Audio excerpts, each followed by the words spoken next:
Oh, the family's all together again. Good afternoon.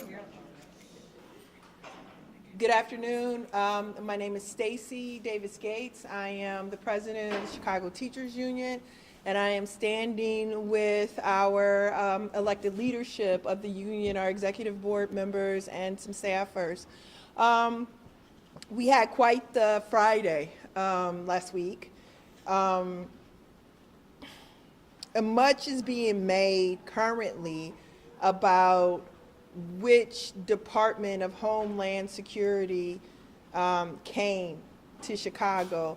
And to be rather candid with everyone, we don't care.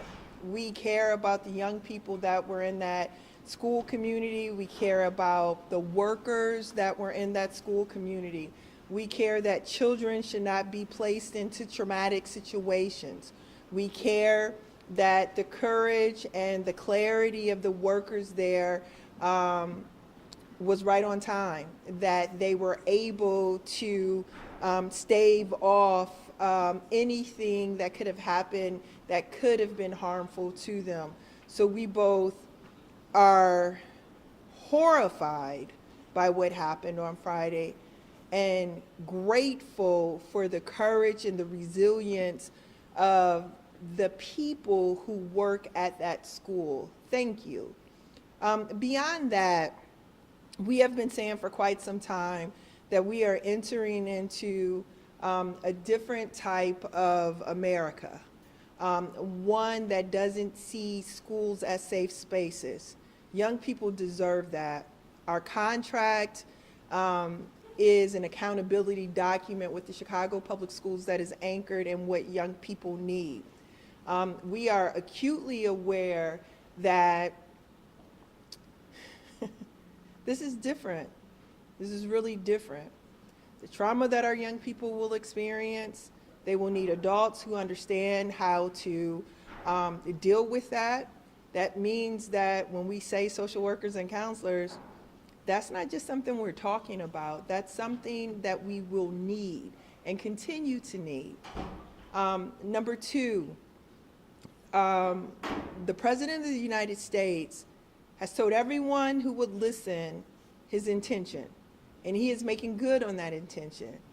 From the Air Force not being able to engage on the history of the Tuskegee Airmen, to the Labor Department not being able to investigate claims of discrimination, and to schools and hospitals now being available for ICE raids. These are the differences that he already told us about and that we are experiencing. It is incumbent upon every institution in the city, and in particular, the Chicago Public Schools, to be a collaborative partner in keeping young people safe. We are the only school district in the entire sanctuary state of Illinois that has sanctuary protections on the books. The only reason why we have those is because we negotiated those in the 2019 contract. It was important for us to do that for the young people and the families that need the Chicago Public Schools, because children should be in school. Beyond that, there are other things that we will be able to put into our collective bargaining agreement that builds a force field around our young people, that fortifies our school district. We need academic freedom. We will have to be in a position as educators. I'm a history teacher. There were other roundups of people, melanated people in this country. We should be able to teach about that. We should be able to teach about it when it happened to the Chinese.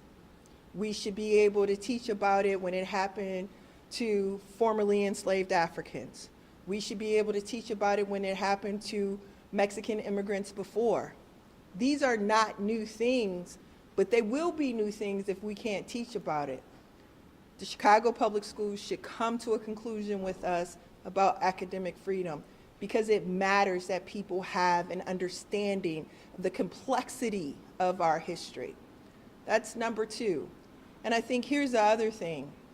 In order to have a school district that provides instruction to Latinx students and to Black students, You need teachers who reflect those young people.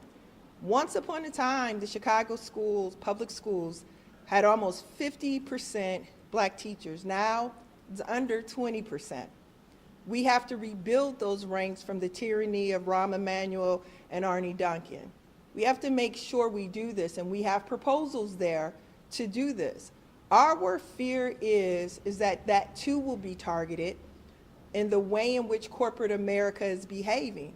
You have places like Target and Amazon rolling back initiatives that actually make their workplaces better, more diverse, and stronger.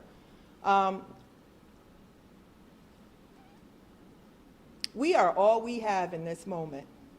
It is our solidarity that kept young people safe last Friday. It was the community that showed up, the families that were on alert, the staff and the faculty and the administration that was on alert. Those things matter. We need the Chicago Public Schools to do a couple of things. Work with the community, work with the workers in the building to build a force field around our young people and our school communities. And we also need to settle this contract so we can create this force field, so we can implement this force field, and so families feel safe sending their young people to school, because our school communities have to be safe. Beyond that, we were at the bargaining table again today. We will elaborate on that, as well as our intention to ensure that we are both providing training and supports for our members in our school community, and the fact that we're going to continue to push the Chicago Public Schools to be a better partner. Next, it'll be our Deputy General Counsel, Thad Goodchild. Good evening. I'm Thad Goodchild, Deputy General Counsel for CTU. At the most basic level, what CTU is fighting for in these contract negotiations are for CPS students and educators to have things that exist in suburban school districts a few miles away. Fully staffed schools, access to fine arts and world language classes, libraries in their schools, sports programming, and nurses and social workers in every school every day. Staffing levels sufficient to provide students with disabilities and English language learners with the level of service and support they are legally entitled to. Manageable class sizes, and compensation for experienced educators that is competitive with what experienced educators receive in suburban school districts. As you all know, we concluded the fact-finding hearing on Friday last week. I want to underscore again how unfortunate it is that CPS CEO Pedro Martinez has forced our negotiations into this impasse. There is so much alignment between the proposal CTU has made, the 5-year strategic plan the Board of Education adopted last year, and the education policy platform the mayor ran on and was elected on. But CEO Martinez has decided he would prefer to put his personal politics above the interests of CPS students, families, and educators. So instead of figuring out compromises to implement the vision for CPS shared by the members of the Board of Education, the mayor, and the union, we are in a fact-finding process that has twice been the precursor to a strike. And in some ways, I guess it makes sense that we find ourselves back in fact-finding.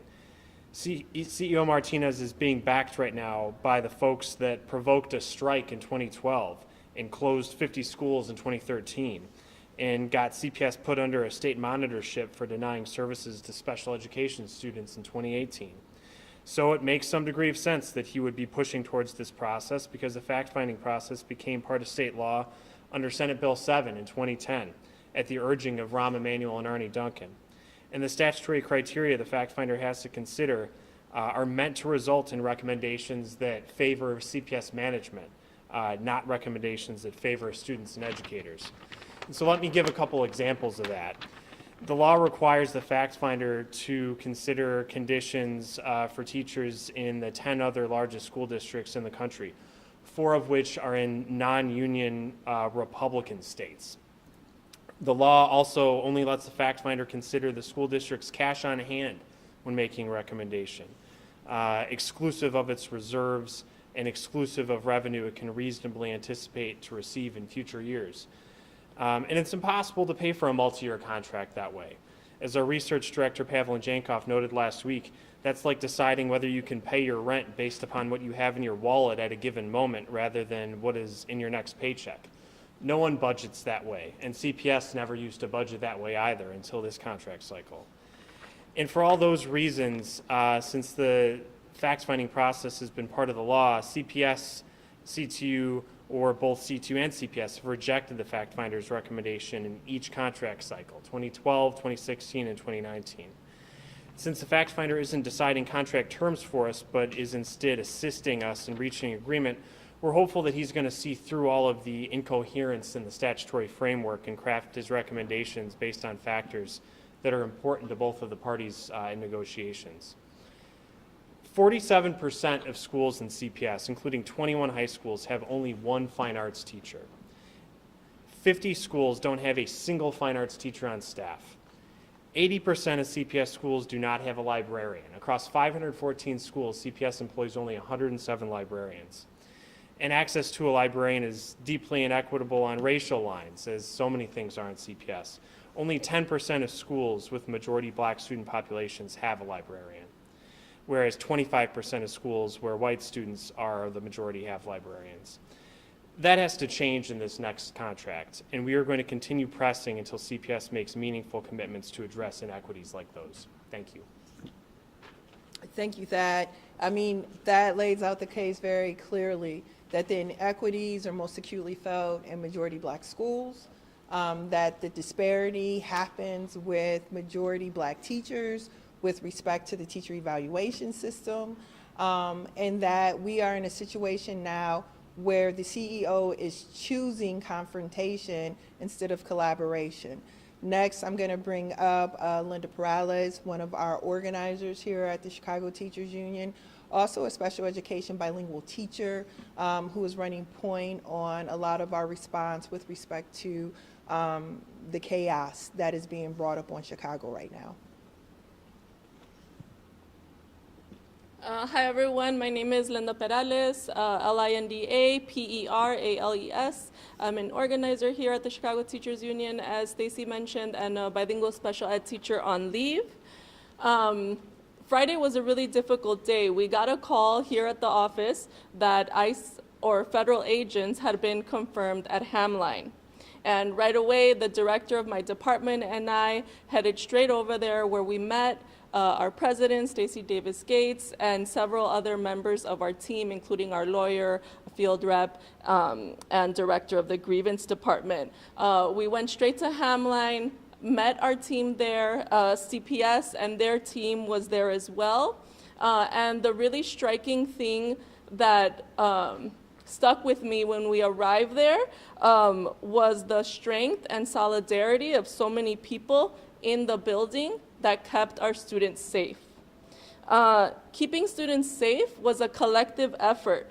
It involved the security guard of the school, the clerk of the school, the principal, counselors, our members that kept things running as a lockdown was called in their building and made sure that students felt safe and kept learning. It was also very vital. Part of this team was Brighton Park Neighborhood Council, a community organization near Hamline, and the Rapid Response Network of the Southwest Side, right? So all of the efforts to keep students safe don't fall on just one person. As I mentioned, it is a collective effort to keep our students and our families and our communities safe. Anecdotally, over the weekend, what we heard is that last week, attendance has been down in many schools that have large Latinx populations, right? And we've also heard from our members, the biggest thing that we heard over the weekend was Hamline did such an incredible job keeping their students safe. How does my school do the same thing, right? And that tells me that CPS has not prepared our members enough. Over the weekend, one school shared, my security guard and my clerk were in a training this weekend. Another school shared, another clerk shared, I was in no such training this weekend, right? So what that tells me is that CPS needs to collaborate with us in order to provide the proper training to all of our members, right? Because we know that the CPS guidance addresses when ICE shows up to the building and they're at the school door. But we know there's so many other instances that can happen, right? If ICE or other federal agents are outside of the school at dismissal, if they approach students during a Saturday soccer game, we need to prepare for as many of these possibilities as possible in order to keep students safe, and that can only be done through collaboration, because together we will keep students safe. And I do want to share that as Stacy mentioned, these protections are only possible because of the contract language that we won in 2019 and are fighting for in this current contract. And we want sanctuary for all, right? Our students have intersectional identities. I myself was a bilingual special ed teacher, so I worked with students that were bilingual, that had IEPs, that came from immigrant families. So there are so many different aspects that our students have in their identities. So that is why we need to fight for academic freedom to teach Black history correctly. That's why we need to fight for LGBTQ protections for our students and our staff, right? That's why we need to fight for all of these protections for all of our students, and that can be solidified in our contract when we land it, and we need to land it now. In Spanish, or? The whole thing, Maria. Just quickly to kind of tie up the loose ends on this, our collective bargaining agreement has provided infrastructure and protections in the Chicago public schools that no other school district in the state of Illinois has. That says a lot about the collective care and sacrifice that our members have for their young people. We believe that our collective bargaining agreement is a tool to leverage the utmost protection for our young people. It is a tool to create sanctuary so our young people are taught the complex, multidimensional history of this great country. So our young people can come to school and be safe. Title IX protections have been knocked down. We are concerned about our queer and our trans students. We also have provisions for them in our contract. We're also concerned that the federal government will fall down on protecting our special education students and what they need and how they need it, because that is governed by the federal government. How do we use our contract to do that? Well, guess what? We need them to say yes to those protections. Listen, this contract is an accountability document for the young people who need a quality, equitable, and just education in the Chicago public schools. We have already demonstrated that our ability to add sanctuary language to our contract enabled the safety of the people who were in the school last week.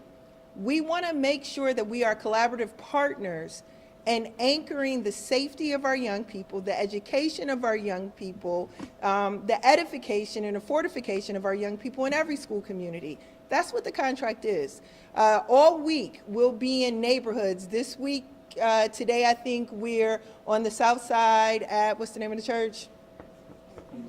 St. James. In the 6th Ward on the south side, what is it, 80th in Michigan?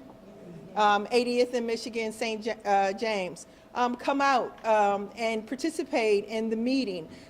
Hear, ask questions, engage. We'll be all over the city. Go to our website, ctulocal1.org.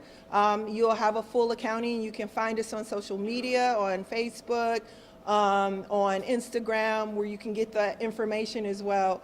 We're very serious in that our young people they will require in this moment every section, every sector, every person in our society to protect them from a world that doesn't value their melanated complexion, a world that doesn't value the hope and the promise of the American dream, a world that makes excuses for white supremacy and patriarchy. They need a force field. Our contract is that. Next, we'll have Linda Perales and our financial secretary, Maria Moreno, provide some remarks in Spanish. Thank you. Buenas tardes, soy María Moreno, secretaria de Finanzas del Sindicato de Maestros de Chicago. Este pasado viernes estuvimos un día de muchos nervios. Ese día se reportó que agentes del gobierno federal, sea el servicio secreto o la migra, vinieron a la escuela, pero inmediatamente miembros de nuestro sindicato, como dijo Linda Perales, presidente del sindicato, organizadores, llegaron allí y respondieron los miembros en esa escuela con su administración, con valor, organización, y se unieron contra estos agentes, no dejándolos entrar y lastimar y traumatizar a nuestros estudiantes. Eso llegó porque nosotros, el único distrito escolar público en el estado de Illinois que tiene lenguaje santuario, no hay ningún otro escuela público en el estado de Illinois, nomás nuestros miembros en nuestro sindicato, todos los contratos tienen lenguaje de santuario. Esto es porque necesitamos llegar a un acuerdo con CPS. Es muy importante que ponemos en lenguaje artículos de qué tamaño de clases debemos de tener, qué tipos de personal se debe de emplear, como bibliotecarios, maestros de arte, de música, de consejería, de clínicos. Todo eso se necesita para proteger a nuestros estudiantes, sea lenguaje que protege a nuestros estudiantes afroamericanos, que protege a nuestros estudiantes latinos, que protege a nuestros estudiantes LGBTQIA. Todo es algo importante que necesitamos en un contrato ya todo llegado a negociación donde nuestros miembros votamos y firmaron los dos lados. Sin esto estamos sin protección. Entonces, por eso estamos exigiendo que CPS, que Pedro Martínez, que el ayuntamiento, con el alcalde, que vamos todos juntos para llegar a un acuerdo, poner presión a Pedro Martínez, que se siente y que nuestro board, el nuevo elegido board de la Junta de Educación, para que ya podemos tener ya esto todo terminado. Ya no podemos estar así sin esta protección, porque ya es un nuevo día en los Estados de América, con un presidente que está listo para atacar todos nuestros miembros más vulnerables en este país. Gracias.